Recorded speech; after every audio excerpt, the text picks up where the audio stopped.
akarva a háznak a különböző elemein dolgoztunk, akkor azt szerettük volna, hogy legyen mindenképpen egy olyan tér, ahol lehet hangszerekkel is játszani, kipróbálni, hiszen mégiscsak a Magyar Zeneházában vagyunk. Igen ám, de ha mondjuk a legtöbb embernek a kezébe adunk egy hegedűt, akkor valószínűleg nem tudja automatikusan megszólaltatni, úgyhogy inkább olyan irányba kezdtünk el gondolkodni, hogy olyan installációk és hangszereket mutassunk be, amelyeket mindenki meg tud szólaltatni. Általában a múzeumokban mindent vagy fejhallgatón át lehet hallgatni, vagy hangszórókból, de az egy fontos kiindulás volt, hogyha lehet, akkor minél inkább valódi hangok jelenjenek meg, ahogy az kijön a hangszerből, amiket valódi ütő, húrok, hanglapok szólaltatnak meg. Így jött létre az az installáció csomag, amit itt láthatunk körülöttünk. Ezek mind-mind egyedi, ide elkészült elemek. Kicsiktől középkorúkon át egészen az idősebbekig nagyon jól szórakozhatnak, mert izgalmas installációk vannak, de ezzel egy időben nagyon fontos információt kapnak a hangművészetről.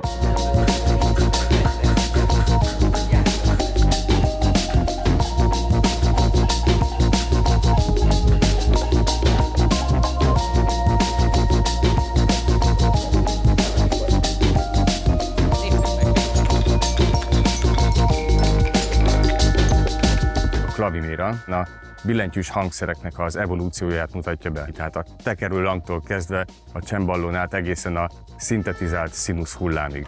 18 féle billentyűs hangszernek a mechanikáját mutatjuk be. Az egész hangszert egy ilyen plexi dobozba tettük, hogy jól lehessen látni a működését.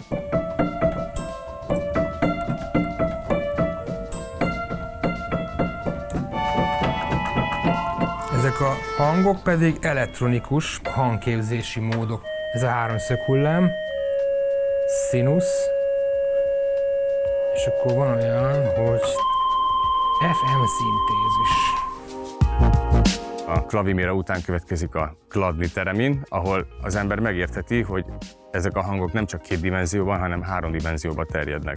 Ez 2 teljesen különálló eszköznek a frigyéből született. Van egy kladnifon, ez meg egy teremin, tehát ahogy én mozgatom a kezemet, úgy változik a hangnak a magassága.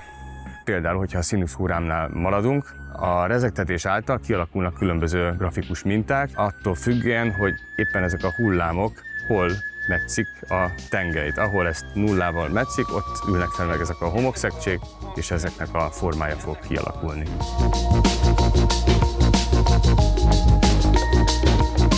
Klasszikus értelmet hangszereket is szerettük volna ki tudjanak próbálni. Így jött létre a stúdiótér, ami egy alap popzenei felállás. Itt az volt a célunk, hogy kicsit inspiráljuk azokat, akik ide eljönnek, hogy megtanuljanak zenélni.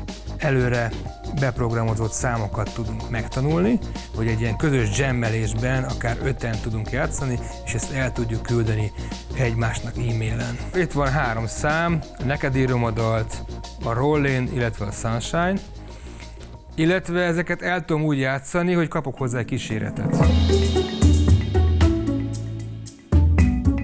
Az emberek különböző koncerteket is látogathatnak majd a jövőben itt a téren belül. Például a Zeneakadémia elektroakusztikus zeneszerzés tanszékének diákjai fognak készíteni különböző darabokat a mögöttem látható orkesztrionra, amit ugye Ligeti álmodott meg, és Váci Dániel pedig újra koncepcionálva létrehozta.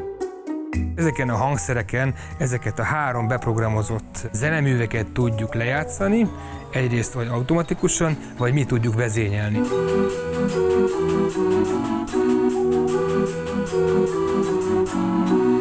Ez elég hektikusra sikerült. Külön-külön lehet a hangszereket vezérelni, csak mondjuk a tangóharmonika játszik, vagy a tangóharmonika meg a pianino.